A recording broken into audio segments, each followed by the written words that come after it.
प्यार, दोस्ती, ग्लैमर, जिंदगी और मौत। रॉयल फैमिली का हिस्सा और दुनिया की सबसे खूबसूरत प्रिंसेस में से एक, राजकुमारी डायना की जिंदगी किसी फिल्म की कहानी की तरह लगती है। कोई उनकी जिंदगी को परी कथा कहता है तो कोई कल्पना लोक की कहानी। हर कोई उनकी जिंदगी के बारे में जानना चाहता है, लेकिन फिर भी कम ही लगता है। कहते हैं वक्त कभी एक सा नहीं रहता, अगर बदल जाए तो तकदीरें बदल देता है। इसे वक्त की मार नहीं तो और क्या कहेंगे कि एक समय कहानी से लगने वाली ब्रिटेन की बहू डायना की जिंदगी 31 अगस्त 1997 को एक त्रासदी में बदल गई। ब्रिटेन की महारानी एलिजाबेथ द्वितीय के पुत्र एवं राज सिंहासन के दावेदार राजकुमार चार्ल्स के साथ डियाना स्पेंसर की 1981 में हुई शादी सारी दुनिया के लिए एक बहुत बड़ी खबर थी। लेकिन 31 अगस्त 1997 को एक कार दुर्घटना में डायना की मौत इससे भी बड़ी खबर बनी, जिसने ब्रिटेन के शाही परिवार को झकझोर कर रख दिया। दुनिया की सबसे बड़ी खबरों में प्रिंसेस डायना की जिंदगी और मौत की खबर को भी सबसे बड़ी खबर माना जाता है। 31 अगस्त 1997 को इस खूबसूरत राजकुमारी की रहस्यमयी तरीके से मौत हो गई थी। डायना का जन्म 1 जुलाई 1961 को नॉरफॉक के सैंडरिंघम में पार्क हाउस में हुआ था। डायना माता पिता की सबसे छोटी संतान थी। जल्द ही उनके माता पिता का तलाक हो गया था। स्कूली शिक्षा के बाद डायना ने लंदन में काम किया। हालांकि कहा जाता है कि उनकी पढ़ाई में ज्यादा रुचि नहीं थी। उन्होंने दाई, कुक, किंडरगार्टन में सहायक के रूप में काम किया। डायना को म्यूजिक बेहद पसंद था। वो पियानो बजाना जानती थी। उनकी जिंदगी में मोड़ तब आया जब वह प्रिंस चार्ल्स से मिली और उनकी दोस्ती गहरी होती चली गई। डायना और प्रिंस ऑफ वेल्स की सगाई की खबर दुनिया भर के अखबारों में प्रकाशित हुई थी। उनसे जुड़ी हर चीज खबरों की सुर्खियों में बनती थी। डायना की अंगूठी की कीमत लगभग 30,000 पाउंड बताई जाती है, जिसमें एक नीलम और 14 हीरे जड़े थे। 29 जुलाई 1981 को डायना की शादी हुई थी। शादी के वक्त उनकी उम्र महज 20 साल। प्रिंस चार्ल्स के साथ किसी कहानी की तरह अपनी शादी के कुछ हफ्ते बाद ही प्रिंसेस डियाना बेहद नाखुश थी। वो इतनी ज्यादा नाखुश थी कि उन्होंने अपनी कलाइयां तक काटने की कोशिश की थी। इस मशहूर राजकुमारी के सीक्रेट टैप्स के ट्रांसक्रिप्ट से इस बात का खुलासा हुआ था। चौंकाने वाले ये खुलासे एक किताब में किए गए जो अवसाद से उनकी लड़ाई, प्रिंस चार्ल्स के साथ उनके जीवन और उनकी प्रेमिका कैमिला के बारे में। उन्होंने एक बार कहा था, मैं बहुत दुखी थी और मैंने रेजर ब्लेड से अपनी कलाइयां काटने की कोशिश की। द सन की रिपोर्ट के अनुसार माना जाता है कि इन सुसाइड टेप्स को एक मित्र की मदद से 1991 में रिकॉर्ड किया गया था, जो करीब 20 साल तक रहस्य ही रहे। बाद में उनका इस्तेमाल एंड्रयू मॉर्टन की किताब डायना हैड टू स्टोरी में किया गया था। टेप्स में डायना बताती हैं कि कैसे बालमोराल में उनकी जिंदगी नर्क हो गई थी। उन्होंने कहा, मैं बहुत ही ज्यादा दुबली हो गई थी। लोगों ने बातें शुरू कर दी थी, आपकी तो हड्डियां दिख रही है।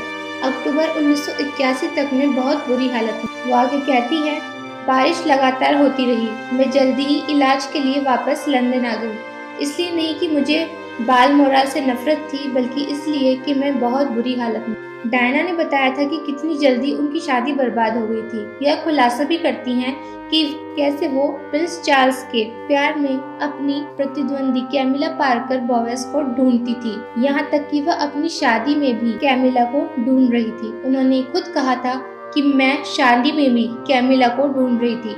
मैं जानती थी कि वो वही है। शादी वाले दिन बहुत ज्यादा उम्मीदें थी, खुशी भी, क्योंकि लोगों ने आपको माथे पर बिठा रखा था, लेकिन मुझे नहीं लगता था कि मैं खुश थी। डायना को चार्ल्स से बहुत प्यार था। वो कहती थी कि मैं बस चार्ल्स को देखती रहती थी और सोचती थी कि मैं दुनिया की सबसे खुशनसीब लड़की हूँ।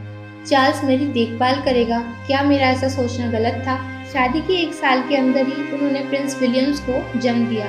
डायना हमेशा से अपने बच्चों की साधारण परवरिश चाहती थी, इसलिए उन्होंने प्रिंस विलियम्स के लिए निजी टीचर रखने के बजाय उनको स्कूल भेज। के बाद 15 सितंबर 1984 को उन्होंने प्रिंस हैरी को जन्म दिया। डायना सोशल वर्क से भी जुड़ी हुई थी। एड्स की बीमारी को लेकर उन्होंने बहुत काम किया। मदर टेरेसा के साथ भी वह जुड़ी हुई थी। वह 1992 में भारत आई थी। इस दौरान वह आगरा के ताजमहल को भी देखने गई थी। 31 अगस्त 1997 को वह अपने दोस्त डॉडी अल फायद के साथ डिनर करके निकली। दोनों लिमोजीन में सवार हुए। 31 अगस्त 1997 को हुई उनकी मौत को तब तो एक हादसा बताया गया, लेकिन कुछ समय बाद इस हादसे को एक मिस्ट्री में तब्दील कर दिया गया। मौत के बाद ये कयास लगाए जाने लगे कि वो वाकई हत्या थी या हादसा। डायना की मौत के बाद उनकी सुरक्षा गार्ड रहे एक शख्स ने कई ऐसे चौंकाने वाले खुलासे किए जिसने उस घटना पर सवाल उठाए।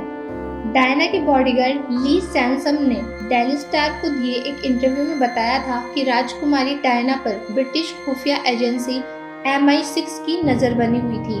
कहा जाता है कि जिस समय यह हादसा हुआ उस समय डायना अपने दोस्त और कथित बॉयफ्रेंड डॉडी अल-फायदा के साथ थी। हादसा पेरिस की एक सुरंग में हुआ। कुछ पत्रकार दोनों की फोटो लेना चाहते थे, जिनसे बचाने के लिए ड्राइवर ने स्पीड बढ़ाई और अनियंत्रित होकर कार दुर्घटनाग्रस्त हो गई। मीडिया रिपोर्ट्स में बताया गया कि उस समय प्रिंसेस डियाना और डॉडी का अफेयर चल रहा था। वो हादसा था या हत्या, इस मामले की जांच शुरू हुई। जांच में सामने आया कि ड्राइवर हेनरी पॉल ने भारी मात्रा में शराब पी रखी थी। नशे के कारण हादसा हुआ। इतना ही नहीं, कुछ मीडिया रिपोर्ट्स में इसे साजिश बताया गया। फॉरेंसिक इन्वेस्टिगेटर टॉनी रीड इस मामले में अपनी बात रखी। टॉनी का कहना था हादसे के समय दोनों ने सीट बेल्ट नहीं लगा रखी थी। अगर दोनों में सीट बेल्ट लगाई हुई होती तो उनकी जान बच सकती थी। कुछ समय बाद एक नई बात सामने आई। कहा गया कि हादसे से पहले कार के ब्रेक से छेड़छाड़ की गई थी। ड्राइवर का शराब पीना, ब्रेक में गड़बड़ी होना या कुछ और। मौत की वजह क्या थी, इस पर आज तक सटीक जानकारी सामने नहीं आ पाई। पेपराजी ने डायना की जिंदगी में काफी ज्यादा दखल दिया। वे उनके बेडरूम तक घुस आए थे। आए दिन उनकी निजी तस्वीरें लीक हो जाती और अखबारों की सुर्खियों में बन जाती थी। इससे वो काफी ज्यादा परेशान थी। जब प्रिंसेस ऑफ वेल्स डायना की दुर्घटना में मौत हो गई तो इस कार दुर्घटना के बारे में बाद में कहा जाता था कि यह सब पेपराजी की वजह से हुआ है, क्योंकि ये फोटोग्राफर राजकुमारी डायना और उनके प्रेमी की फोटो लेने के कार्य की तरह उनका पीछा किया करते थे।